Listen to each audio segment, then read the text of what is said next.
যখন আমরা হাঁটতে থাকি আর আমাদের পায়ে কাঁটা বিঁধে যায়, তখন মুখ দিয়ে আহ বেরিয়ে আসে, কান্না চলে আসে, আর অনেক সময় অভিশাপও বেরিয়ে আসে।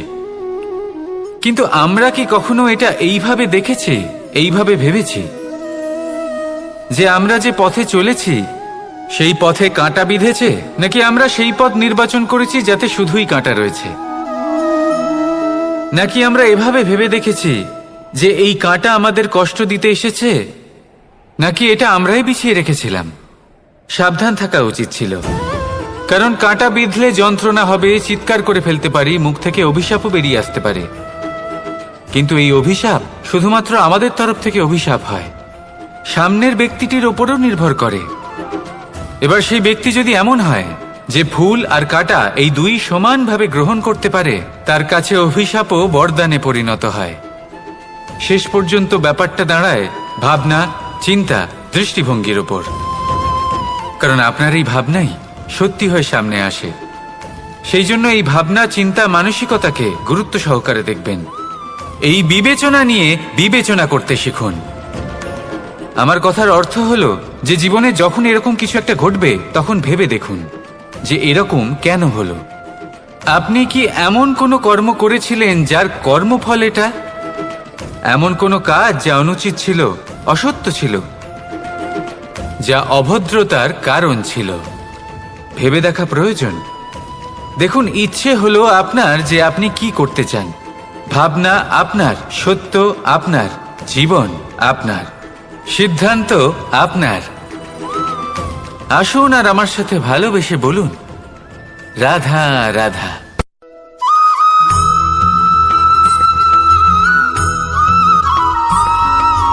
ভগবান প্রত্যেক কঠিন পরিস্থিতিতে এই নামই আছে যা আমাদের উপায় দিয়ে থাকে। ব্যক্তি যান, ভগবানের পুজো করেন, আরাধনা করেন, ব্রত পালন করেন, মন্দিরে যান, পুজো পাঠ করেন, ভগবানকে জাগিয়ে তোলেন। আর তারপর শুরু হয় সমস্ত প্রশ্ন। হে ভগবান, আমার সাথে এরকম কেন হচ্ছে? কেন আমারই জীবনে এত দুঃখ আছে?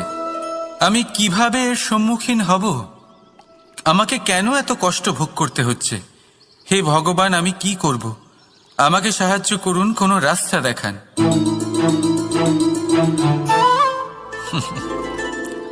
চলুন আমি আপনাকে একটা প্রশ্ন করি। মন্দিরে যাওয়ার চেষ্টা করার আগে আপনি কি জীবনে ততটা চেষ্টা করেছেন যতটা সেই সমস্যাকে দূর করার জন্য দরকার ছিল? দ্বিতীয় প্রশ্ন, ভগবানকে জাগানোর পূর্বে আপনি কি নিজেকে জাগিয়ে তুলেছেন? আপনি কি আলস্য ত্যাগ করেছেন? তৃতীয় প্রশ্ন, ভগবানকে জিজ্ঞাসা করার আগে আপনি কি নিজেকে জিজ্ঞাসা করেছেন যে আমি কেন এত অসফল হচ্ছি? যদি না করে থাকেন, তাহলে সবার আগে এটা করুন। আপনি সমস্ত প্রশ্নের উত্তর পাবেন, সমস্ত বিপদের পরিত্রাণ পাবেন। অন্য কোথাও নয়, নিজের ভেতরে তাকিয়ে দেখুন। চেষ্টা করুন নিজেকে জাগিয়ে তোলার। আপনি সফল অবশ্যই হবেন, কারণ এই পরমাত্মা, ওই পরমেশ্বর, ওই পরব্রহ্ম আপনার মধ্যেই তো আছে। রাধা রাধা।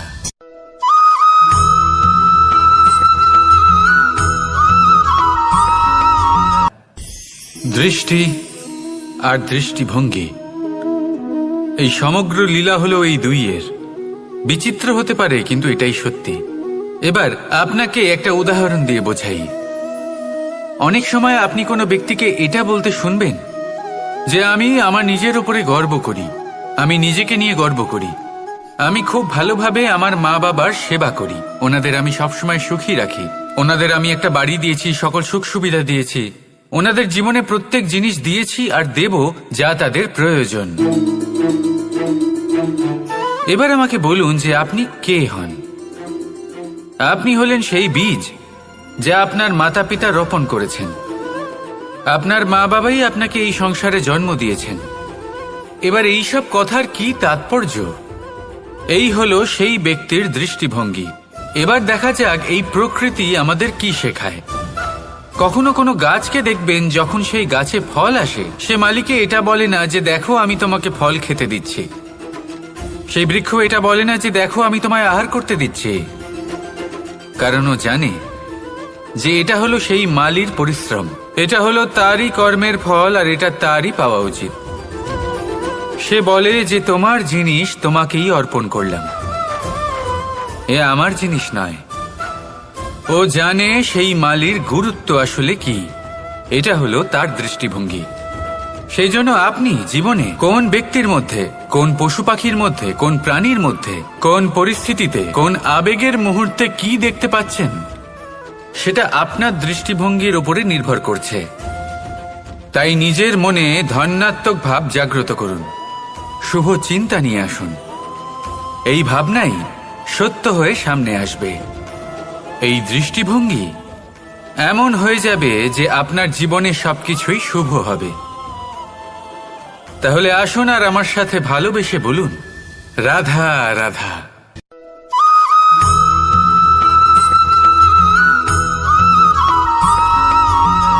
নাম।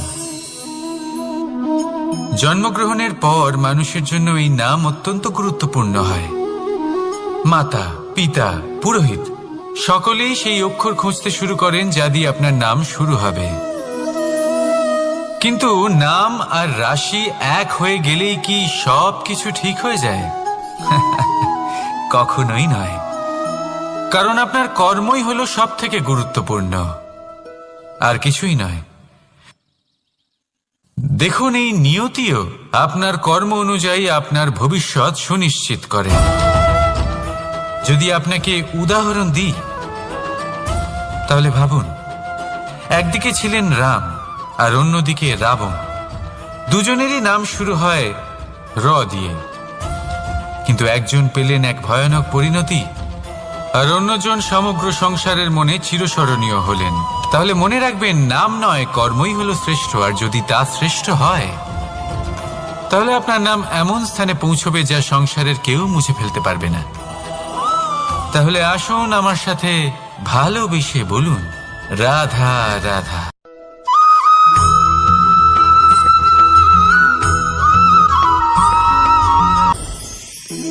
সময়।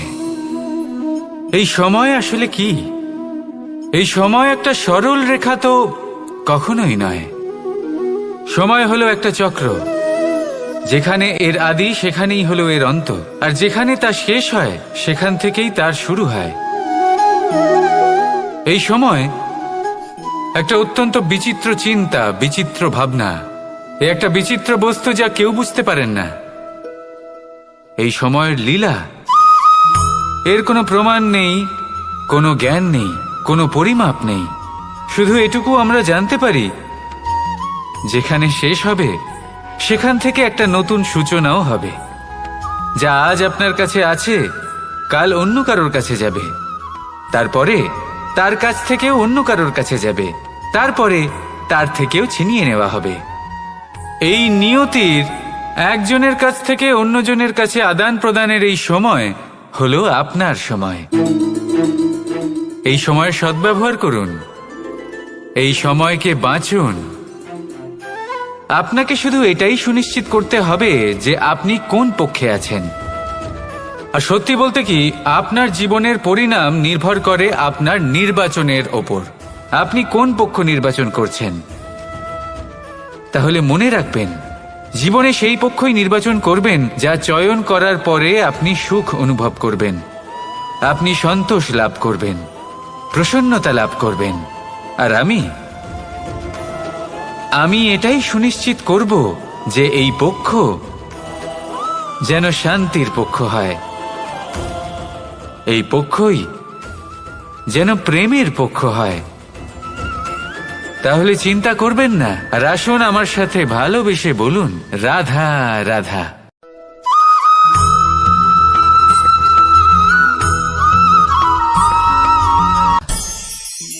অনেক সময় যখন আমরা কর্ম করি, সাফল্য লাভ করি, কঠিন পরীক্ষায় উত্তীর্ণ হই, বড় কাজ করি, আমাদের মনে হয় এই সংসার আমাদের একটু প্রশংসা করুক, ভালো লাগে। অনেকবার মনে হয় এটা হলো আমাদের কর্মের ফলই বটে, আমরা আনন্দ পাই। কিন্তু যখন আমরা এই প্রশংসা পাই না, তখন কি হয়? আমরা দুঃখী হয়ে যাই, ভেঙে পড়ি। মনে হয় যেন আমার জন্য কেউ চিন্তাই করে না। এমন মনে হয় যেন আমাদের আনন্দে অন্য কেউ আনন্দই পায় না। অনেক রকম ভাবনা আসে। কিন্তু আমি আপনাকে একটা প্রশ্ন করতে চাই, আপনি যে কাজই করেন না কেন, যে কর্মই করেন না কেন, তা কি শুধুমাত্র প্রশংসার জন্য করেন? যদি এরকম হয়ে থাকে তাহলে সেই ভাবনা এক্ষুনি ত্যাগ করুন, কারণ এই প্রকৃতি আমাদের অন্য শিক্ষা দেয়।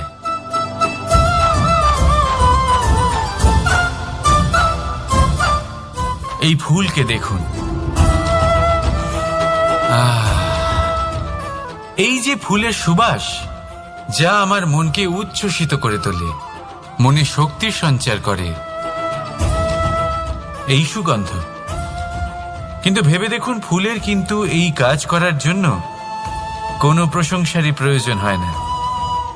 এটাই হলো প্রকৃতির শিক্ষা। যিনি সৎ হন, সৎকর্ম করেন, তার কোনো প্রশংসার প্রয়োজন হয় না, কারণ ওনার কর্মই হলো ওনার সুবাস। মনে রাখবেন, আতর নকল ফুলে দেওয়া হয়, প্রকৃত ফুলের তার কোনো প্রয়োজন হয় না। সেইভাবেই আপনিও কর্ম করতে থাকুন শুভ চিন্তা নিয়ে।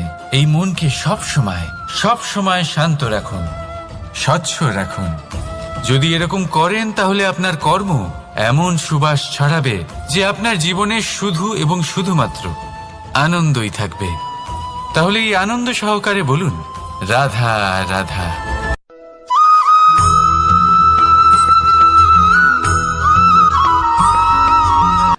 কর্ম এবং ফল দেখতে গেলে এই সমস্ত ব্রহ্মাণ্ড এই দুইয়ের মাঝেই স্থির হয়ে আছে।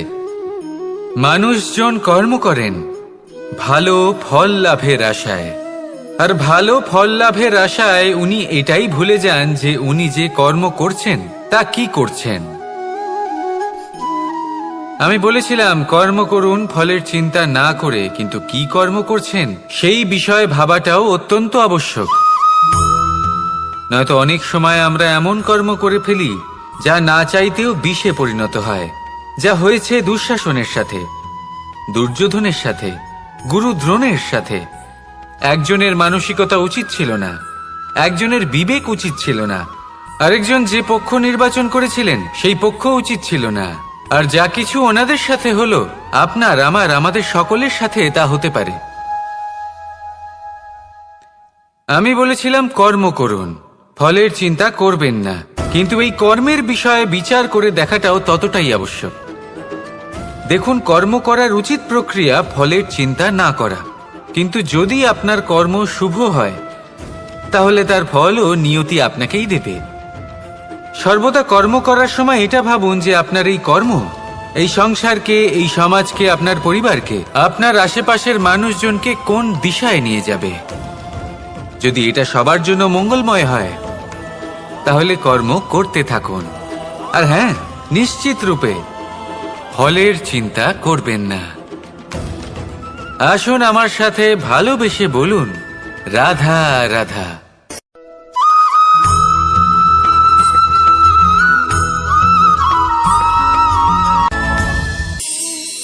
এই সংসারে এমন কোনো পর্বত নেই যা এতটাই উঁচু যে মানুষ তার শিখরে পৌঁছতে পারবে না, তাকে অতিক্রম করতে পারবে না। এই সংসারে এমন কোনো সাগর নেই যা কিনা এতটাই গভীর যেখানে মানুষ তার তলদেশে পৌঁছে ফিরে আসতে পারবে না। একটা ছোট্ট বরফের টুকরো পর্বতের শিখরে গলে গিয়ে বইতে থাকে, আর দেখতে দেখতেই তা মহানদী গঙ্গায় পরিবর্তিত হয়। এর কারণ কি? এর কারণ হলো প্রচেষ্টা, প্রারব্ধ নয়। এই প্রচেষ্টাই সুনিশ্চিত করে যে আপনার প্রারব্ধ কি হবে। এই সমস্ত কিছু হলো প্রচেষ্টা আর প্রারব্ধের খেলা। আপনার প্রচেষ্টা যেরকম হবে আপনার প্রারব্ধ সেরকমই হবে। আর আপনার প্রচেষ্টা যদি উচ্চ মানের হয় তাহলে প্রারব্ধকে আপনার সামনে নত হতেই হবে। কি বলেন? তাহলে আসুন আমার সাথে ভালোবেসে বলুন, রাধা রাধা। অনেক সময় মানুষ অতীতকে দেখেন আর তখন অহংবোধে পরিপূর্ণ হয়ে ওঠেন। কখনো বর্তমানের দিকে তাকান ভবিষ্যতের দিকে তাকান আর পরিতৃপ্তিতে ভরে ওঠেন। কেন বুঝতে পারেন না একটা সহজ কথা? এই যে সৃষ্টি, এই সৃষ্টি হলো একটা বড় চক্র, যা বারংবার আপনার কাছে ফিরে আসবেই। কঠিন থেকে কঠিনতর পরীক্ষায় আপনাকে নিযুক্ত করবে, যাতে আপনাকে উত্তীর্ণ হতেই হবে। যা কাল ছিল তা আজ নেই, এটা সবাই জানেন। যা আজ আছে তা হয়তো কাল থাকবে না, এটাও আপনাকে মেনে নিতে হবে, তাও আবার হাসি মুখে। শান্ত থাকতে শিখুন আর কখনোই মনের মধ্যে অহংকার উৎপন্ন হতে দেবেন না। হতে শিখুন সেই হিমবাহের মতো। হয়তো এই জন্যই এত শীতল থাকে, কারণ ও জানে গতকালও জল রূপে ছিল, আজ বরফ রূপে হয়তো আছে, কিন্তু কাল পুনরায় সে জলেই পরিণত হবে। নিজেকে শান্ত রাখুন। হয়তো আজ আপনি সাফল্যের শিখরে আছেন, হয়তো বা নেই। আপনাকে প্রত্যেক দিন অবশ্যই দেখতে হবে। শুধু নিরন্তর প্রচেষ্টা করতে থাকুন, প্রত্যেক পরিস্থিতির জন্য তৈরি থাকুন, আর একে ভারসাম্যে রাখতে শিখুন। আপনার কাল হোক, আজ হোক বা আগামীকাল, আপনার ভালো দিন হোক বা খারাপ দিন, সব পবিত্র হয়ে যাবে। তাহলে আসুন আর আমার সাথে ভালোবেসে বলুন, রাধা রাধা।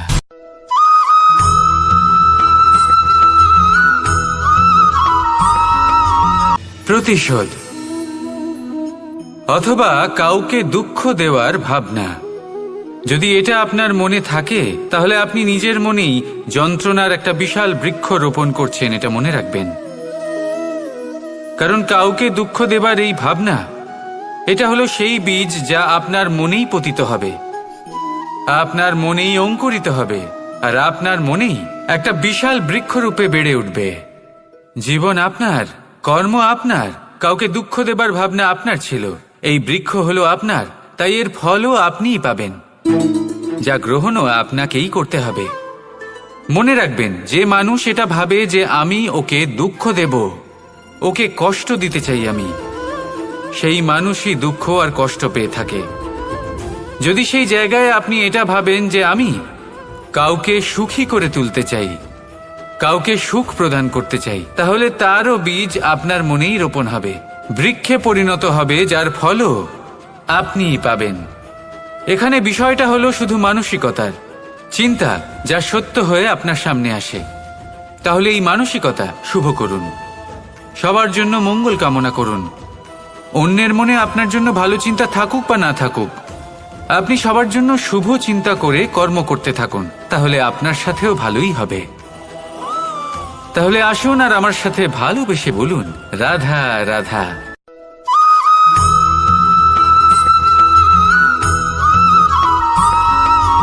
দোল উৎসবে এই সমগ্র সংসার রং নিয়ে খেলা করে, কিন্তু এই রঙের সারমর্ম এই সংসার কি জানে? কখনো দেখেছেন একটা চিন্তিত মুখ শুধুমাত্র রঙের স্পর্শ পেয়ে আনন্দিত হয়ে ওঠে? দোলে আমরা কি করি? পুরাতনকে ত্যাগ করি আর নতুনকে স্বাগত জানাই। শিশিরকে বিদায় জানিয়ে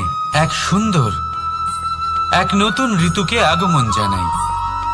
দুশ্চিন্তা দূর করে আসার নতুন রঙে রঙিন হয়ে ওঠা, নিজেকে আনন্দিত করা, এটাই তো হলো দোল। এবার দোলের একটা ব্যাপার আছে, দুটো রঙে একসাথে রঙিন হওয়া যায় না। একটা রং উঠলে তবেই আরেকটা রং লাগা সম্ভব। আরো একটা প্রশ্নও রয়েছে, কোন রংকে তুলে দিয়ে কোন রং মাখানো যেতে পারে? যদি আপনাকে উদাহরণ দিই, লোভের এই রং, তা যতক্ষণ লেগে থাকবে আনন্দের রং লাগতে পারবে না, যা হয়েছিল দ্বারকাবাসী এবং সামন্তক মণির মধ্যে। ভ্রান্তির রং যতক্ষণ লেগে থাকবে সত্যের রং লাগতে পারবে না, যা হয়েছে রুক্মিণীর সাথে। আর হিংসার এই রং যতক্ষণ লেগে থাকবে প্রেমের রং ততক্ষণ লাগতেই পারবে না, যা হয় আপনার আমার সবার সাথে। তাহলে আসুন একসাথে মিলে দোল পালন করি এবং সবকিছুর উপরে বিজয় লাভ করি। অন্ধকারের স্থানে আলোর, ভ্রান্তির স্থানে সত্যের, হিংসার স্থানে প্রেমের, আর লোভের স্থানে আনন্দের এই সুন্দর রং মাখাই। শত্রুতা, ঘৃণা, হিংসা এই সব কিছু ত্যাগ করি আর সকলের সখা হয়ে উঠি। আর ভালোবেসে বলি শুভ দোল। হ্যাঁ, ওটা তো আমরা অবশ্যই বলবো, রাধা রাধা।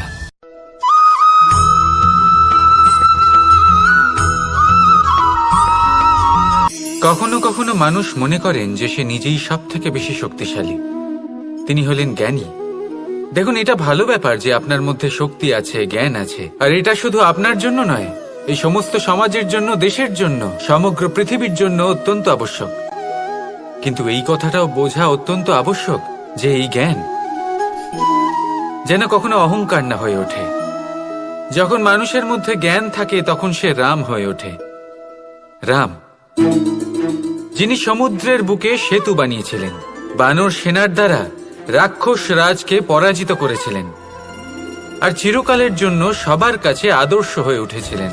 আর যদি মানুষের মনে অহংকার জন্মায় তাহলে সে রাবণ হয়ে ওঠে। দেশে বিদেশে যতই খ্যাতি থাকুক না কেন, সে রাক্ষস হয়ে ওঠে, নিজের সাথে সাথে সমস্ত কুলের বিনাশ করে বসে।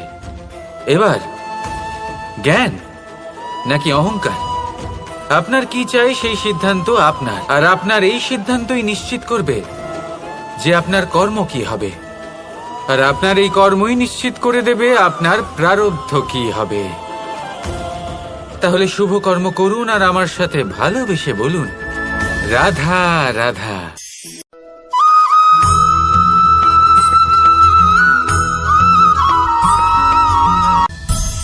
সংসারে অনেক সময় এরকম হয় যে আমরা খুব সমস্যায় থাকি, খুব বিপদের মধ্যে থাকি, আর সেই সমস্ত মানুষ যারা আমাদের কাছের মানুষ, আমাদের আপনজন, তারা আমাদের ত্যাগ করে চলে যান। আমরা এই সময় দুঃখ পাই, নিরাশ হয়ে পড়ি এবং একা একাই সেই সমস্যাকেও কাটিয়ে উঠি। এবার পরিস্থিতি যেমন খুশি হোক না কেন, সেই সব মানুষ যারা এমন সময় আপনাকে ত্যাগ করেছেন তাদের প্রতি ক্রুদ্ধ হওয়া, অভিমান করা, এটা অনুচিত। আমি বলবো তাদের প্রতি কৃতজ্ঞ থাকুন। আমি বলবো তাদের ধন্যবাদ জানান যে তারা এমন সময় আপনার সঙ্গ ত্যাগ করেছেন যখন আপনার তাদের সব থেকে বেশি প্রয়োজন ছিল। কারণ দেখুন, হয় তাদের বিশ্বাস ছিল যে আপনি নিজেই এই বিপদ থেকে বেরিয়ে আসতে পারবেন, বা তাদের ত্যাগ করার জন্য আপনি নিজের উৎসাহ বাড়িয়ে তুললেন, আপনি নিজের শক্তি বাড়ালেন এবং নিজে সেই সমস্যা থেকে বেরিয়ে আসলেন। নিজের খারাপ সময়কে আপনি নিজেই ভালো সময় করে তুললেন। শেষ পর্যন্ত আপনি আরো শক্তিশালী হয়ে উঠলেন, আরো শ্রেষ্ঠ হয়ে উঠলেন। আর এটাই তো আপনার বিজয়, যার কারণ হলো তাদের আপনাকে ত্যাগ করা।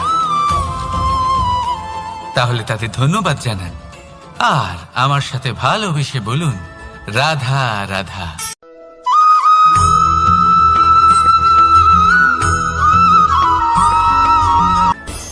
সুখ আর অভিজ্ঞতা, এই দুই জীবনে একসাথে কখনোই আসে না। মনে রাখবেন, যেখানে সুখ থাকে সেখানে অভিজ্ঞতা থাকে না।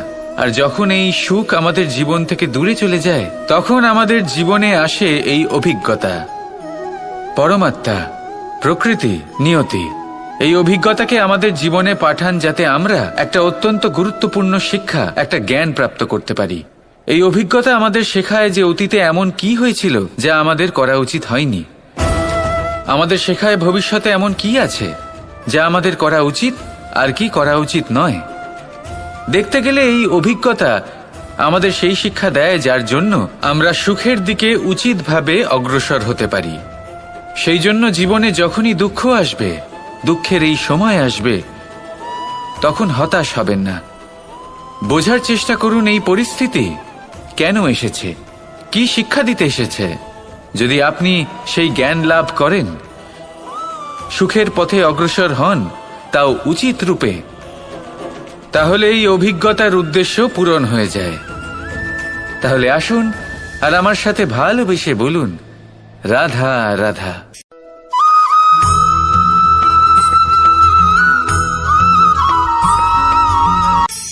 ধন, ধন হলো কারোর জন্য মোহ, আবার কারোর জন্য মায়া। কারোর জন্য হয়তো ভাগ্য, আবার কারোর জন্য কর্মের পারিশ্রমিক। দেখতে গেলে এই ধন হয়তো সবার জন্যই অত্যন্ত প্রয়োজনীয় হয়ে থাকে। সেই জন্যই তো মানুষ নিজের সমস্ত জীবন অতিবাহিত করেন এই ধন অর্জন করার জন্য। অনেক মানুষ এমনও হয় যাদের সমস্ত জীবন এই ধন অর্জন করতেই কেটে যায়। প্রত্যেক মানুষই চেষ্টা করেন যেন তিনি ধনী হন, যত সম্ভব বেশি ধন অর্জন করতে পারেন, সম্পন্ন থাকতে পারেন। আর তা হবে নাই বা কেন? কারণ এটাই হলো এমন এক বস্তু যা আদান প্রদান এমন নানান কাজে আসে। চেষ্টা তো সব মানুষই করেন, ধন অর্জন সব মানুষ করতে পারেন না। কারণ হলো এটাই যে মানুষ ভাবেন যে তার কাছে কিছু ধন এলে তারপর তিনি কিছু করে দেখাবেন, আর ধন ভাবে যদি এই মানুষ কিছু করে দেখান তাহলে আমি তার কাছে আসব। সেই জন্য কিছু করে দেখান, এমন শ্রেষ্ঠ কাজ করে দেখান যাতে ধন নিজেই আপনার কাছে ছুটে আসে। যদি আপনি ধন লাভের আশায় ছোটেন তাহলে আপনি নিজের সন্তোষ ভাব হারিয়ে ফেলবেন, কিন্তু এই সম্পত্তি যদি আপনার কাছে ছুটে আসে তাহলে আপনাকে মহান বলা হবে। সেই জন্য কাজ করুন, শ্রেষ্ঠ কাজ করে দেখান, দেখবেন এই ধন ফলস্বরূপ আপনার কাছে আসবেই আসবে। তাহলে আসুন আমার সাথে ভালোবেসে বলুন, রাধা রাধা।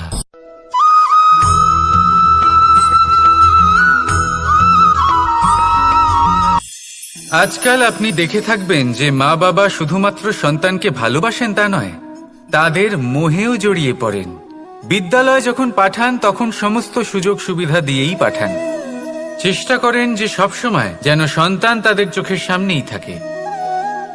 কিন্তু ভুলে যান এক অত্যন্ত গুরুত্বপূর্ণ কথা, যে সন্তানকে এক নতুন দৃষ্টিভঙ্গি দেওয়াই হলো ওনাদের কর্তব্য। সেই জন্য পুরাতনকালে শিষ্যদের গুরুকুলে পাঠানো হতো, বাড়ির থেকে দূরে। কারণ বাড়ি ছেড়ে যাওয়া এক সন্তানের জন্য, এক শিষ্যের জন্য অত্যন্ত শুভ লক্ষণ হয়। যখন সে বাড়ির থেকে দূরে, গৃহস্থের থেকে দূরে থাকবে, তখন এই সংসারকে সে এক নতুন দৃষ্টিভঙ্গি দিয়ে দেখবে, পরখ করবে, বুঝতে পারবে, আর সবকিছু নিজে থেকেই শিখে যাবে কখন আক্রমণ করতে হয়, কখন পিছু হটতে হয়, কিভাবে এই সংসারের সম্মুখীন হতে হয়। আর এটা আপনার দৃষ্টি ওকে শেখাতে পারবে না, ওর অভিজ্ঞতা ওকে শেখাতে পারবে। তাই মনে রাখবেন, যদি আপনি চান যে আপনার সন্তানের বিকাশ হোক, তাহলে অনেক সময় ওকে নিজের থেকে দূরে নিয়ে যেতে হয়। যদি মোহে আবদ্ধ থাকেন তাহলে ওর বিকাশ কখনোই হবে না। তাহলে আসুন আমার সাথে ভালোবেসে বলুন, রাধা রাধা।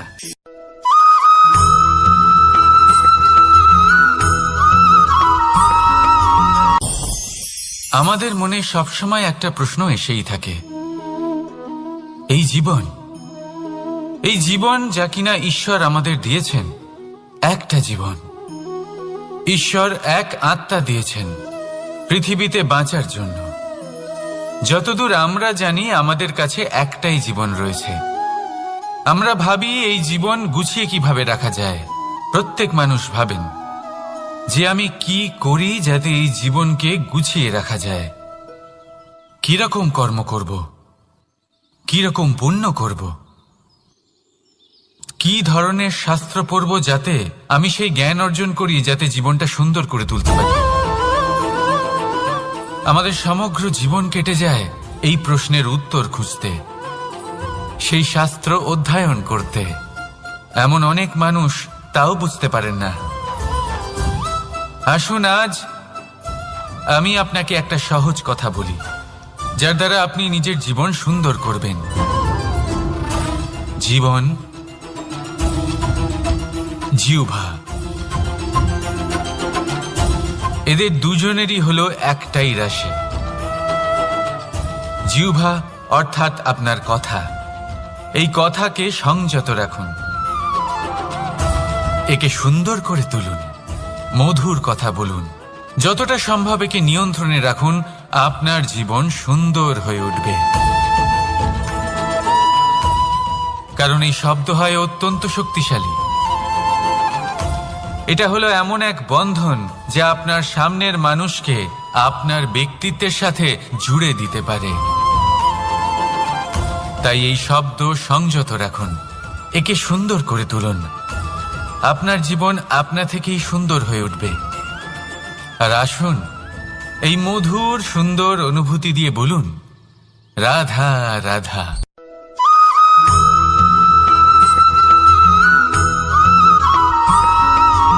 সমস্যা, কঠিন সময়, সংকট, বিপদ কার জীবনে নেই? প্রত্যেকের জীবনে আছে। কিন্তু আমাকে একটা কথা বলুন, যদি নৌকায় ঢেউকে ভয় পেতে শুরু করে তাহলে সাগর পার করবে কে? কখনো কোনো ছোট্ট পিঁপড়েকে দেখেছেন যে আকারে হয়তো ছোট হতে পারে কিন্তু বড় শিক্ষা দিয়ে যায়? কিন্তু আমরা শিখিই না। এবার দেখুন একটা পিঁপড়েকে যে ভোজনের খোঁজে বাইরে বের হয়, একটা ছোট্ট দানা তুলে নেয়। ছোট দানা তোলে কারণ তার থেকে বেশি সে তুলতেই পারবে না। সে দানা নিয়ে চলতে শুরু করে, কোনো দেওয়ালে উঠে পড়ে, আবার পড়েও যায়। সেই দানা দূরে কোথাও একটা পড়ে যায়, তা আবার খোঁজে, তুলে নেয়, আবার চলতে থাকে। পড়ে যায় আবার ওঠে, পড়ে যায় আবার ওঠে। সেই দানাটা রেখে দেয়, আবার বেরিয়ে পড়ে ভোজনের খোঁজে। পরিশ্রম করতে থাকে কিন্তু হার মানে না। এই শিক্ষাই তো আমাদের প্রাপ্ত করতে হবে। নিরন্তর পরিশ্রম আর নির্ভীক হয়ে কর্ম করে যেতে হবে। এটাই হলো সাফল্যের মাধ্যম, এটাই হলো জয়ের মন্ত্র, অচ্যুত অজয় অস্ত্র। তাহলে আসুন আর আমার সাথে ভালোবেসে বলুন, রাধা রাধা।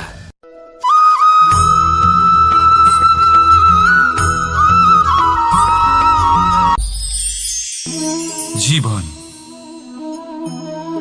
এই জীবন আসলে কি?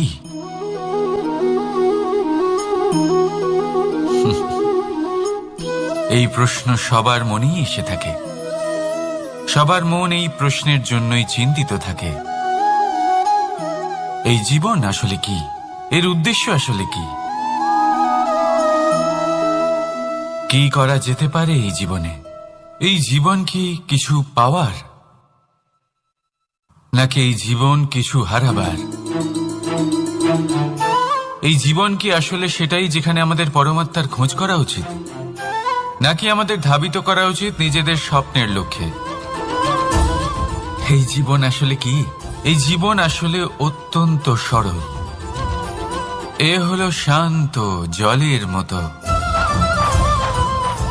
একটা আয়নার মতো এই জীবন। এই জীবন আসলে ঠিক যেন এক আয়নার মতো। আয়না কি করে? আপনাকে সেটাই দেখায় যা আপনি করে থাকেন।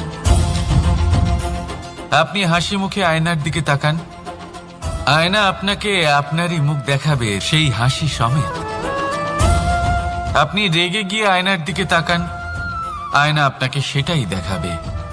আপনি প্রসন্নভাবে হেসে আয়নার দিকে তাকালে আয়না আপনাকে সেটাই দেখাবে। এটাই হলো জীবন, একটা আয়নার মতো। আপনি এটা ভাববেন না যে এই জীবন আপনাকে কি দিয়েছে, বরং এটা ভেবে দেখুন যে আপনি এই জীবনকে কি প্রদান করেছেন। যদি আপনি এই জীবনকে সুখ প্রদান করেন, আনন্দ দিতে পারেন, ভালোবাসা দিতে পারেন, তাহলে এই জীবনও আপনাকে সুখ, আনন্দ আর ভালোবাসাই দেবে। তাহলে আসুন এই সুখ, আনন্দ আর ভালোবাসা দিয়ে বলুন, রাধা রাধা।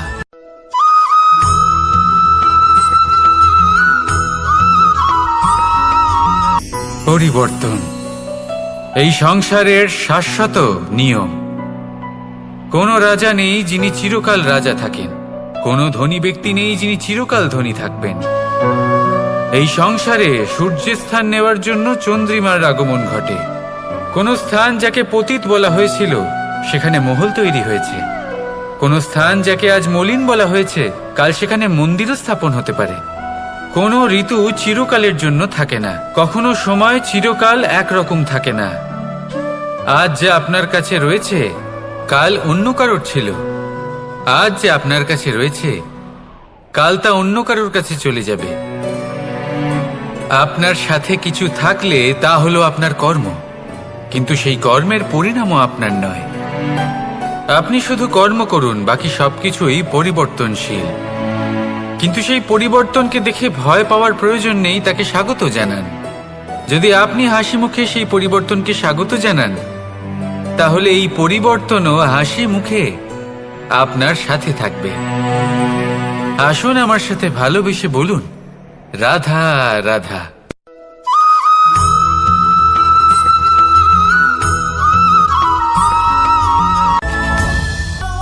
ধরিত্রীর বুকে গজিয়ে ওঠা এই দুব্ব ঘাস দেখেছেন? দুব্ব ঘাস, যা আমাদের পাকে শীতল রাখে। এতে যদি বসেন তাহলে মনে হবে নরম কোথাও বসে আছেন। এত ছোট হলেও কিন্তু এর মধ্যে গুণ আছে অনেকগুলি, আর যতটা ছোট এটা ততটাই বড় শিক্ষকও। কিভাবে? ভাবুন, পাতা ঝরার মরশুমের পরে সমস্ত পাতা একত্রিত হয়ে থাকে।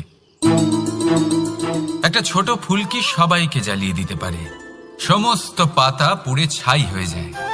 কিন্তু এই ঘাসের কিছুই হয় না, সে যেমন ছিল তেমনই থাকে। কারণ কি হতে পারে? প্রথম কারণ, এরা ছোট হয়। দ্বিতীয় কারণ, এরা বিনম্র হয়, বড়ই সহজে দমে যায় এরা। তৃতীয় কারণ, এদের মধ্যে নমনীয়তা থাকে। আপনিও নিজেকে এরকমই বানিয়ে ফেলুন। কখনো নিজেই নিজেকে কারোর থেকে বড় মনে করবেন না। নিজের এই মনকে বিনম্র রাখুন। এবং সব থেকে বড় কথা, নিজের এই মনে সহানুভূতি, প্রেম আর বিশ্বাসের নমনীয়তা বজায় রাখবেন। যদি এরকম করতে পারেন তাহলে জীবন সবসময় সুখে কাটবে। রাধা রাধা।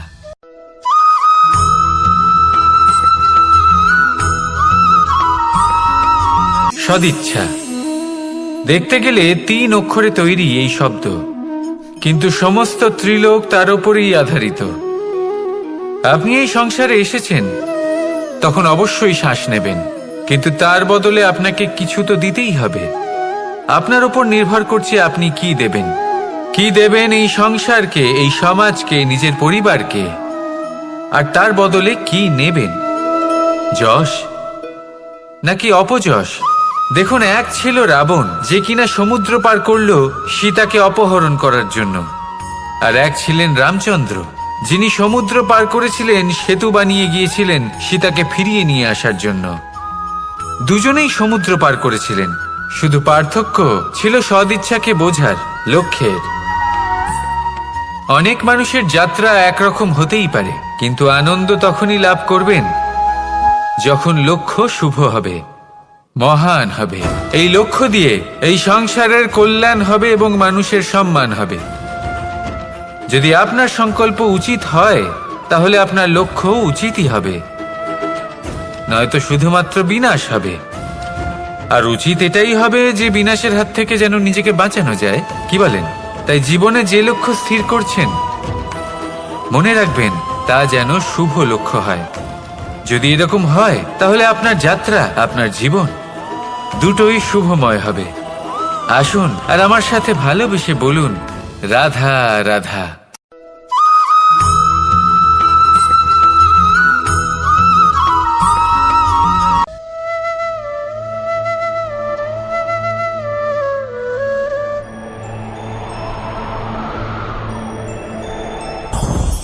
লোভ আপনার অন্তরের আরো একটা শত্রু। দেখতে গেলে এটা একটা শব্দ, একটা সংস্কৃত শব্দ, লব ধাতু থেকে উৎপন্ন হয়েছে। এর অর্থ কিছু লাভ করা।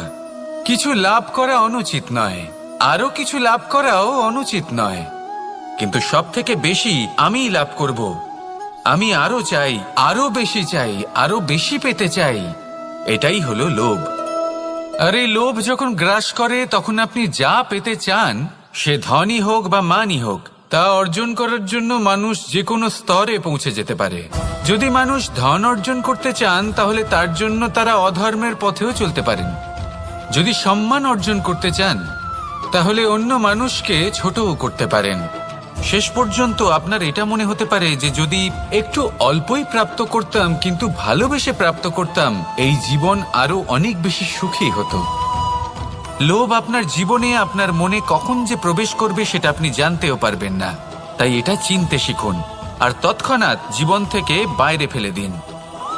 যা কিছু লাভ করতে চান তা ভালোবেসে লাভ করুন, আর সেই ভালোবাসার সাথেই বলুন রাধা রাধা।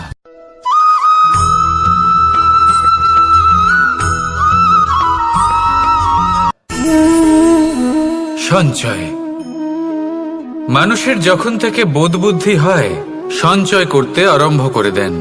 সঞ্চয় করতে থাকেন ভোজনের, সঞ্চয় অর্থের, সঞ্চয় শক্তির।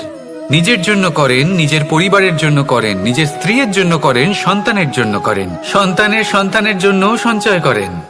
সঞ্চয় করার জন্য ওনার কাছে অনেক কারণ রয়েছে, কারণ উনি এটা ভাবেন যে এই সঞ্চিত শক্তির জন্য কেউ ওনার কোনো ক্ষতি করতে পারবে না। মানুষ ভুলে যান একটা গুরুত্বপূর্ণ কথা, এই সত্য, উনি এই সংসারে খালি হাতেই এসেছিলেন আর এখান থেকে ওনাকে খালি হাতেই যেতে হবে। যা এখানকার তা এখানেই থেকে যাবে। আর যদি কিছু ওনার সাথে যায় তা হলো ওনার কর্ম, আর কিচ্ছু নয়। তাই যদি কিছু অর্জন করতে চান তাহলে শুভ কর্ম অর্জন করুন, আত্মশক্তি অর্জন করুন, কারণ পরলোকে এটাই হবে আপনার সম্পত্তি। তাহলে কি এটা আপনি অর্জন করতে চান না? আসুন আর আমার সাথে ভালোবেসে বলুন রাধা রাধা।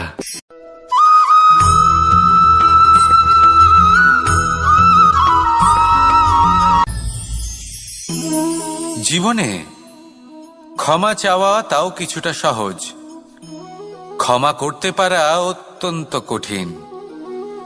ক্ষমা দুই অক্ষরের এই শব্দ হতে পারে, কিন্তু অত্যন্ত বড় এই শব্দ, অত্যন্ত গুরুত্বপূর্ণ এই শব্দ।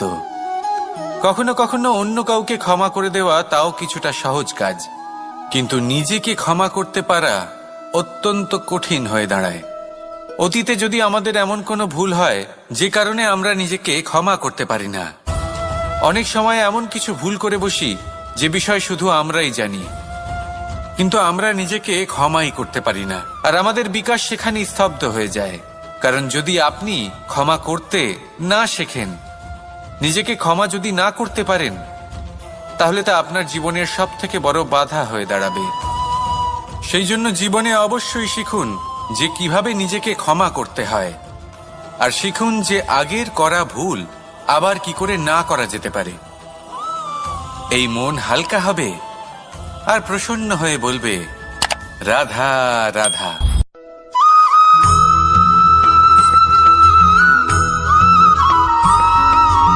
বটবৃক্ষের বীজ সর্ষের দানার থেকেও ছোট হয়, কিন্তু যখন তা নিজের রূপ ধারণ করে তখন তা বিশাল বৃক্ষের আকার ধারণ করে, যা সহস্র বছর ধরে বেঁচে থাকে, ছায়া প্রদান করে, পাখিদের আশ্রয় প্রদান করে, আর দেয় পথচারীদের বিশ্রাম করার স্থান। কেন? কারণ সেই ছোট বীজ তা মাটির ভেতরে গিয়ে নিজের খোলস ত্যাগ করে। অন্ধকারে থাকে সে, যতই আলো আসুক না কেন, যতই বর্ষা আসুক না কেন, সব সহ্য করে। আর তারপরে একটা চারা গাছ অঙ্কুরিত হয়, তারপর ধীর গতিতে একটা বিশাল বৃক্ষতে পরিণত হয়। দেখুন, জীবনে কঠিন সময় আসে, এই জন্য নয় যে আপনি হার মেনে নেবেন, এই জন্য আসে যাতে আপনি ভবিষ্যৎ নির্মাণের জন্য নিজেকে তৈরি করতে পারেন। যদি কঠিন সময়ে আপনি ওই বীজের মতো দৃঢ় হয়ে থাকতে পারেন, তাহলে আপনিও একদিন সেই বিশাল বৃক্ষের মতো নিজের অস্তিত্ব গড়ে তুলতে পারবেন, যা সহস্র বছর পর্যন্ত মনে রাখা হবে। আসুন আমার সাথে ভালোবেসে বলুন রাধা রাধা।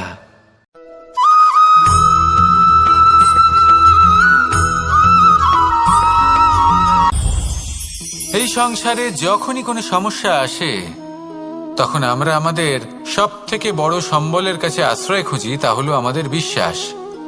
এবার প্রশ্ন হলো এটাই যে এই বিশ্বাস কার উপর করা যেতে পারে? পরিবারের ওপর, বন্ধুর ওপর, নাকি তাদের উপর বিশ্বাস করা উচিত যাদেরকে আমরা কখনো সঙ্গ দিয়েছি? দেখুন, এই সংসারে বিপদের সম্মুখীন হলে কে আপনাকে সাহায্য করবে সেটা নির্বাচন করা আপনার হাতে নেই। সেটা সেই সকল ব্যক্তির উপর নির্ভরশীল যে তারা আপনাকে সাহায্য করবে নাকি করবে না। অর্থাৎ যখনই কোনো বিপদ আসে সর্বপ্রথম তার সম্মুখীন আমাদের নিজেকেই হতে হয়, আর তার জন্য প্রস্তুত থাকা প্রয়োজনীয়। সেই শক্তি, সেই সাহস অর্জন করা প্রয়োজনীয়। দেখুন, যখনই অন্ধকার আসে তখন সবার আগে কে আপনাকে ত্যাগ করে চলে যায়? আপনার নিজেরই ছায়া। এই অন্ধকারের সম্মুখীন হতে হয় অন্তরের প্রদীপের দ্বারা, অন্তরের আত্মা দ্বারা। তবেই আপনি অন্ধকারের ওপর জয়লাভ করতে পারবেন।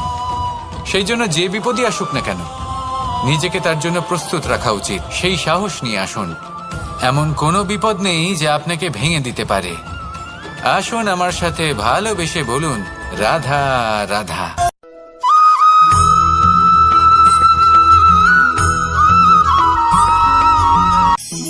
আপনি কখনো জীবনে সূর্যোদয় দেখেছেন? কত প্রশান্তিদায়ক, কত শক্তিদায়ক হয়। মনের মধ্যে যেন একটা নতুন প্রেরণা দান করে, একটা নতুন উৎসাহ। কিন্তু যদি আপনি উঠতে দেরি করেন তাহলে আপনি এই সূর্যোদয় দেখতেই পাবেন না। ঠিক এরকমই হয় আমাদের জীবনেও। সুযোগ সূর্যোদয়ের মতো। যদি আপনি আপনার জীবনে দরকারের চেয়ে বেশি অপেক্ষা করেন এই সুযোগের সদ্ব্যবহার করতে, তাহলে এই সুযোগ আপনার অপেক্ষা কখনোই করবে না, তা চলে যাবে। সেই জন্য এদের সামলে রাখুন। সঠিক সময় আসলে এই সুযোগের সদ্ব্যবহার করুন। নিজের কর্মকে সম্পূর্ণরূপে সার্থক করুন। এটাকে এক মুহূর্তের মতো দেখুন। যদি এরকম করেন তাহলে জীবনও সূর্যোদয়ের মতোই হবে। এতে সন্তুষ্টি থাকবে, গৌরব থাকবে, আর থাকবে শান্তি। রাধা রাধা।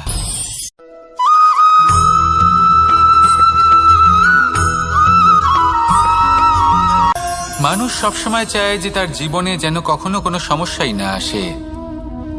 সে চায় তার জীবন যেন শুধুমাত্র শান্তি এবং সুখের দ্বারা পূর্ণ থাকে। কিন্তু এই চাহিদা অনুচিত কিছু নয়। আমরা সবাই এটাই চাই যে জীবনে সুখ থাক, শান্তি থাক। কিন্তু এই কথা সবসময় মনে রাখবেন, যে সূর্য উদিত হন সংসারকে প্রকাশমান করেন, দুপুরবেলায় সংসারকে রৌদ্র প্রদান করেন, সন্ধেবেলায় তাকেও অস্ত যেতে হয়। এবার আমাদের জীবন চক্র কিছুটা এরকমই। কোনো কিছুই চিরকাল একরকম থাকে না। কখনো এই নদীকে দেখুন যা বয়ে চলেছে। এই নদী যা বয়ে চলেছে তার পথেও অনেক বিপদ আসে। বড় বড় পাথরের সম্মুখীন হয়ে তাকেও সামনে এগিয়ে যেতে হয়। একটি পুকুর যা চারদিক থেকে ঘেরা, তার জীবনে কিন্তু কোনো সমস্যা নেই। কিন্তু এই সংসারে পুকুরের পুজো করা হয় না, পুজো করা হয় নদীকে। মনে রাখবেন, সমস্যার ঊর্ধ্বে তিনি উঠতে পারেন যিনি সমাধি লাভ করেছেন, যিনি এই সংসারেই নেই। যিনি এই সংসারে আছেন এবং জীবিত আছেন, তার জীবনের সমস্যা হলো শ্বাসবায়ুর মতোই গুরুত্বপূর্ণ। আসুন আমার সাথে ভালোবেসে বলুন, রাধা রাধা।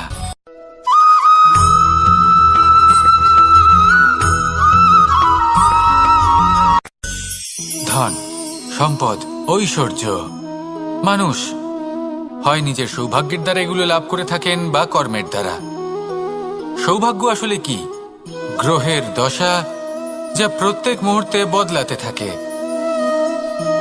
কর্মের মাধ্যমে যখন আপনি ধন অর্জন করেন তখন সেই ধন আপনার আগামী প্রজন্ম লাভ করে। সেটা হয় সে ভোগ করে বা তার জন্য তার ভোগান্তি হয়। আর এটা নির্ভর করছে আপনার কর্মের ওপরে। কি কর্ম করেছেন আপনি সেই ধনকে লাভ করার জন্য। যদি আপনি সৎ পথে চলেন নিষ্ঠা ভরে আপনি কর্ম করে থাকেন এবং তার ফলে আপনি ধন অর্জন করে থাকেন, তাহলে আপনার আগামী প্রজন্ম সেটা ভোগ করবে, সেটা প্রয়োগ করবে নিজের বিকাশের জন্য। কিন্তু যদি আপনি কুকর্ম করে থাকেন, কোনো রকম ছলনা করে থাকেন এই ধন লাভ করার জন্য, তাহলে 100% আপনার আগামী প্রজন্মকে এর জন্য ভুগতেই হবে।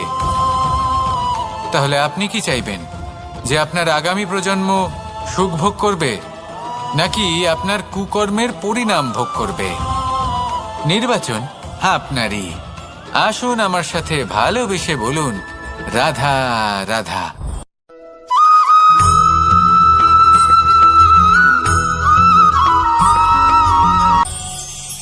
আজ আমি আপনাকে একটা ছোট্ট কাহিনী শোনাবো। একবার আমি, রাধা আর দাদা, আমরা তিনজনে মিলে লুকিয়ে একটা উপবনে গেলাম আম পেড়ে খেতে। অনেক পরিশ্রম করে আমরা ওখানে পৌঁছলাম আর আমরা আশ্চর্যচকিত হয়ে গেলাম এটা দেখে যে এবার তো আম পাকেইনি। এবার দাদা কি করলেন, একটা আম পাড়লেন আর সেটা চাখলেন, আর উনি নিরাশ হয়ে পড়লেন। উনি বললেন যে এটা তো খুবই টক। তারপর রাধা একটা আম পাড়ল আর সেটা চেখে দেখল, আর রাধা উৎসাহিত হয়ে পড়ল। আমি রাধাকে জিজ্ঞেস করলাম, কি হয়েছে, তুমি এত উৎসাহিত কেন? তখন রাধা বলল যে এবার এত বেশি টক আম হয়েছে যে এগুলো দিয়ে আমরা আচার বানাবো। তাহলে দাদা ওখান থেকে বেরিয়ে গেলেন নিরাশ হয়ে এবং খালি হাতে। রাধাও ওখান থেকে বেরিয়ে গেল কিন্তু উৎসাহিত হয়ে, আর অনেকগুলো কাঁচা আম সাথে নিয়ে। এর থেকে আমরা কি শিক্ষা পেতে পারি? যে প্রত্যেকটা স্থানে এমন কিছু রয়েছে যেখান থেকে আমরা কিছু একটা শিক্ষা লাভ করতে পারি, যা আমাদেরকে বিকাশের পথে নিয়ে যেতে পারে। এই শিক্ষা প্রত্যেক স্থানে আছে। সবকিছু আমাদের দৃষ্টিভঙ্গির উপর নির্ভর করছে। যখনই আমাদের জীবনে, আমাদের সম্পর্কে কোনো সমস্যা, কোনো বিপদ আসে, তখন বেশিরভাগ মানুষ সেই বিষয় নিয়ে দুঃখী হয়ে পড়েন। আর কিছু মানুষ এমনও থাকেন যারা শেষ পর্যন্ত তার সমাধান করেন, বিপদকে পরাজিত করেন, সম্পর্কগুলিকে আবার জুড়ে দেন। যদি আপনি সুখের খোঁজ করেন তাহলে আপনি সুখ অবশ্যই পাবেন, প্রসন্নতা অবশ্যই পাবেন। যদি আপনি দুঃখ খোঁজেন তাহলে দুঃখ অবশ্যই পাবেন।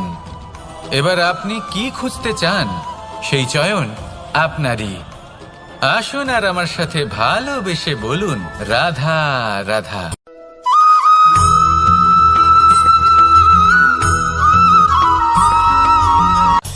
আমার কাছে যশোদা মা যেমন, আমার কাছে দেবকী মা যেমন, আমার কাছে ঠিক তেমনই হলেন গোমাতা। এবার ভেবে দেখার বিষয় হলো এটা, যে এই সংসারে অসংখ্য প্রাণী আছে, একজন গাইকে একজন মায়ের মর্যাদা কেন দেওয়া হয়? তাহলে এর অনেকগুলো কারণ আছে। এই গাই অর্থাৎ গোমাতা, এনারা হলেন অত্যন্ত শান্ত, শান্তি প্রিয়, কখনো কারোর কোনো ক্ষতি করতেই পারেন না। গোমাতা যে দুধ নিজের বাছুরকে পান করান সেই দুধই আমাদেরও দেন। সেই দুধ পান করে আমরা শক্তি লাভ করি। এই দুধ থেকে আমরা মাখন, ঘি, পায়েস, এইসব সুস্বাদু খাবার লাভ করি। গোমাতার গোবর আমাদের জ্বালানি হিসেবে সাহায্য করে, যার ফলে খুব কম সংখ্যক কাঠ ব্যবহার করা যায় এবং বেশিরভাগ জঙ্গল সুরক্ষিত থাকে। গোমাতার গোমূত্র, সেটাও আমাদের কাছে লাভজনক। এর দ্বারা আমরা অনেক রোগ থেকে মুক্তি লাভ করতে পারি। গোমাতা যখন একটি বাছুরকে জন্ম দেন তখন সেই বড় হয়ে আমাদের ক্ষেত কর্ষণ করে। সেই জন্য গাইকেও জীবনে মায়ের মর্যাদা দেবেন। যতটা সম্ভব তাকে সেবা করুন এবং ভালোবেসে তাকে পালন করুন। এই মন নিজে থেকেই প্রসন্ন হয়ে বলবে, রাধা রাধা।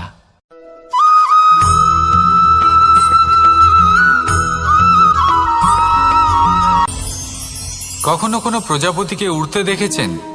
কি সুন্দর উড়ে বেড়ায় সে, এক ফুল থেকে অন্য ফুলে, এক পাতা থেকে অন্য পাতার উপর। কিন্তু সে কিভাবে উড়তে শেখে কখনো ভেবেছেন? জন্ম থেকেই কিন্তু প্রজাপতির ডানা থাকে না। ও কিন্তু ছোট্ট একটা ডিমের আকারে জন্ম লাভ করে। তারপর সেই ডিমটি ভেঙে একটি কীট বাইরে আসে। আস্তে আস্তে সে বড় হয়, ওর শক্তি বৃদ্ধি পায়। তারপর সে সেই কীট দশা ত্যাগ করে নিজের ডানাগুলি মেলে। এই প্রক্রিয়া তার কাছে সরল নয়, অত্যন্ত যন্ত্রণাদায়ক প্রক্রিয়া, কিন্তু সে সেই যন্ত্রণা মেনে নেয়। আর তারপর আস্তে আস্তে সে উড়তে শেখে। শুধুমাত্র আকাশে উড়ে বেড়ায় তা নয়, আমাদের মনের মাঝে উড়ে বেড়ায়। এবার এই ডিম থেকে প্রজাপতি হয়ে ওঠার যে যাত্রা, এটা যতটা কঠিন, ততটাই কঠিন হয় এই সংসারে শ্রেষ্ঠ কর্ম করা, ততটাই কঠিন হয় এই সংসারে মহান হয়ে ওঠা। সেই জন্য প্রয়োজনীয় প্রচেষ্টা এবং সময়। নিরন্তর প্রচেষ্টা করতে থাকুন, পর্যাপ্ত সময় নিন, এবং আপনি নিজেকে এই আকাশে উড়ন্ত অবস্থায় পাবেন। আসুন আমার সাথে ভালোবেসে বলুন, রাধা রাধা।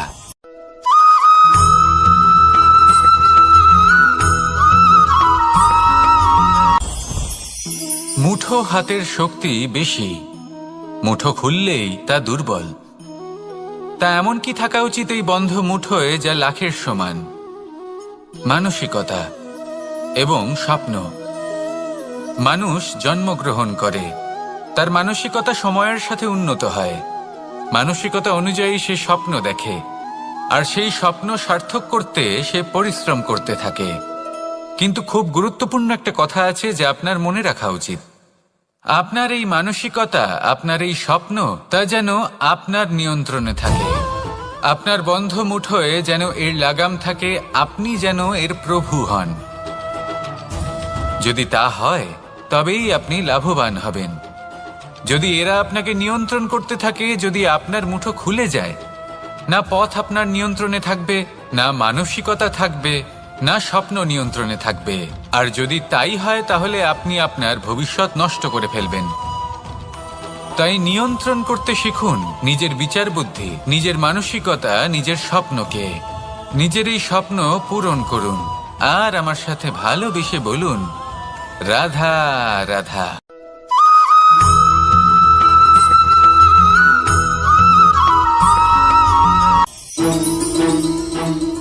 রাধা রাধা। আপনারা হয়তো ভাবছেন কি আশ্চর্য ব্যাপার, প্রত্যেকবার আমি কথা শেষ হওয়ার পরে রাধা রাধা বলি। এইবার আমি আগেই বলে দিলাম। কারণটা কি? কারণ হলো অত্যন্ত বিশেষ। প্রত্যেকবার কথা সমাপ্ত হবার পরে আপনাদের সবার মধ্যে ভালোবাসা বিতরণ করতে চাই, তাই রাধা রাধা বলি। কিন্তু এইবার এই নতুন এবং বিশেষ সূত্রপাতে প্রথমে প্রেম বিতরণ করা অত্যন্ত আবশ্যক। এবার একটা বিষয় আছে যা জানেন হয়তো সকলেই, কিন্তু বুঝতে খুব কম জন পারেন। এই প্রেম, এই আনন্দ, এই সকল কিছুর সূত্রপাত হয় নিঃস্বার্থ আবেগের দ্বারা। ঠিক যেমন একজন মাতাকেই দেখে নিন। যখনই একজন মাতা সন্তানকে জন্ম দেন, তখন এই সংসার ভুলে যায় যে তার জন্য এটা একটা নতুন জন্ম। কারণ একজন নারী তখন একজন মাতৃরূপে নতুন ভাবে জন্ম নেন। একজন নারী স্ত্রী ও গৃহবধূ রূপে কিছু অধিকার লাভ করে থাকেন, কিন্তু তিনি যখন মা হয়ে যান, তখন তিনি শুধুই দান করতে শেখেন। নিজের সন্তানের জন্য কত কিছুই না করেন, তাকে বাৎসল্যের সাগরে ভাসিয়ে নিয়ে যান। এই সংসারে রাজকুমার জন্ম নিতেই পারেন, তাকে রাম এবং লক্ষণ কিন্তু মায়েরাই বানিয়ে তোলেন। একজন গোয়ালা জন্ম নেয়, তাকে দ্বারকাধীশ একজন মাই বানিয়ে তোলেন। পিতা হলেন সেই পর্বত যার একটা অংশ হলো তার সন্তান, কিন্তু মা হলেন সেই শিল্পী যিনি একটা পাথরকে খোদাই করে এমন এক মূর্তি গড়ে তোলেন যাকে সকলে পূজনীয় মনে করেন।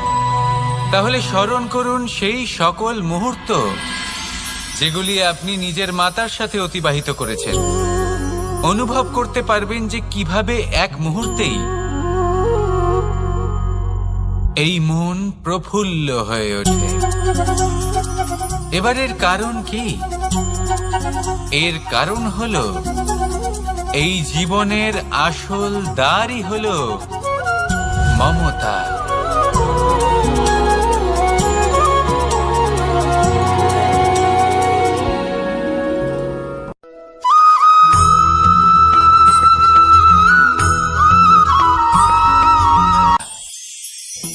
আমি রাধাকে ভালোবাসি, আর এই কথাটা সমগ্র সংসার জানে। আর সময় অন্তরে লীলার দ্বারা, বিভিন্ন ঘটনা দ্বারা, কর্মের দ্বারা আমি নিজের এই ভালোবাসা রাধার সামনে প্রকাশ করি। এবার আপনি বলবেন, এসবের কি প্রয়োজন? রাধা কি এই কথা জানে না যে কৃষ্ণ তাকে কতটা ভালোবাসে? অবশ্যই জানে, কিন্তু এই যে ভালোবাসা, তা মনে রেখে দেওয়ার জন্য নয়, তা প্রকাশ করার জন্য। আর বারংবার এই ভালোবাসাকে প্রকাশ করা উচিত, উচিত সময় এবং উচিত সুযোগ দেখে। কিরকম? এবার যদি আপনি প্রেমীর সাথে কোনো উৎসবে থাকেন, তাহলে তার সাথে নৃত্য সঙ্গীত করুন। যদি ভিড়ের মাঝে থাকেন, তখন প্রেমীকে সম্মান করুন, একান্তে প্রসাধন করুন। দুঃখের সময় তার হাত ধরে থাকুন, সুখের সময় আলিঙ্গন করে রাখুন। এই প্রেম যত প্রকাশ করবেন, ততই এই প্রেমের বৃদ্ধি হবে। এই প্রেম আরো বেশি গভীর হবে, অটুট হবে। তাই এই প্রেমকে মনে নয়, আপনার জীবনে স্থান দিন। মন খুলে প্রকাশ করুন, আর আমার সাথে ভালোবেসে বলুন, রাধা রাধা।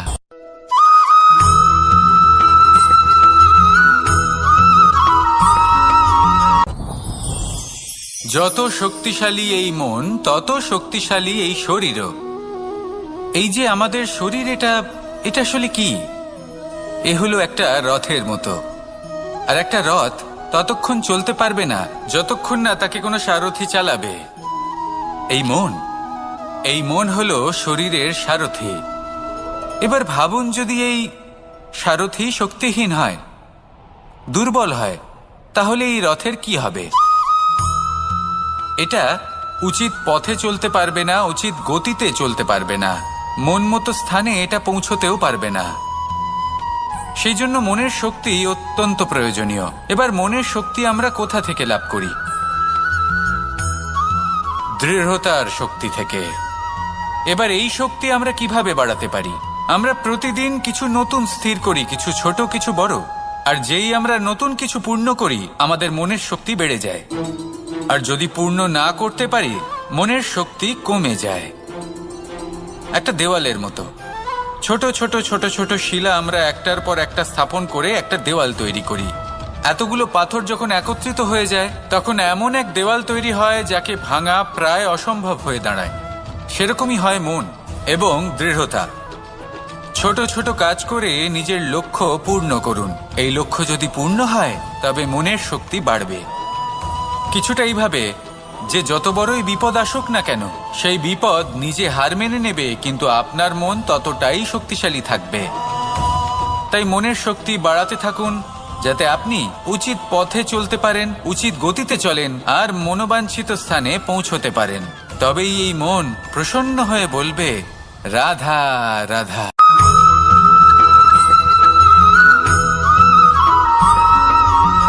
কিছু মানুষ বলেন যে নিরন্তর কাজ করলে, পুরুষার্থ পালন করলে এই জীবন বদলে ফেলা সম্ভব। আজ আমি আপনাকে বোঝাবো যে এক মুহূর্ত, সময় আর সিদ্ধান্ত কতটা গুরুত্বপূর্ণ হয়। এক মুহূর্তই যথেষ্ট। একটা মুহূর্ত এত শক্তিশালী হতে পারে যে তা আপনার সমগ্র জীবন পাল্টে দিতে পারে। এমন এক সময় ছিল শ্রীরামের কাছে, যখন ওনাকে সিদ্ধান্ত নিতে হয় যে উনি নিজের পিতার আদেশ পালন করতে বনবাসে যাবেন নাকি যাবেন না। উনি সেই আদেশ পালন করেছিলেন। তারপর সময় অনুসারে উপযুক্ত সিদ্ধান্ত নিলেন। আর আজ সকলের মনে বসবাস করেন শ্রীরাম। আর অন্যদিকে আছে রাবণ। ওনার কাছে একটা সময় ছিল, একটা সুযোগ ছিল নিজের প্রারব্ধকে শুভ করে তোলার। উনি ভুল করলেন আর মৃত্যু লাভ করলেন। নির্বাচন সবসময় আপনার হাতে, শুধু আপনাকে সময়কে বুঝতে হবে, সেই মুহূর্তকে বুঝতে হবে আর উচিত সিদ্ধান্ত নিতে হবে, ব্যাস। বুঝতে শিখুন এই সময়ের দাবি কি, বুঝতে শিখুন এই সময়ের ইচ্ছে কি, আর উচিত সিদ্ধান্ত নিন। আর আমার সাথে ভালোবেসে বলুন, রাধা রাধা।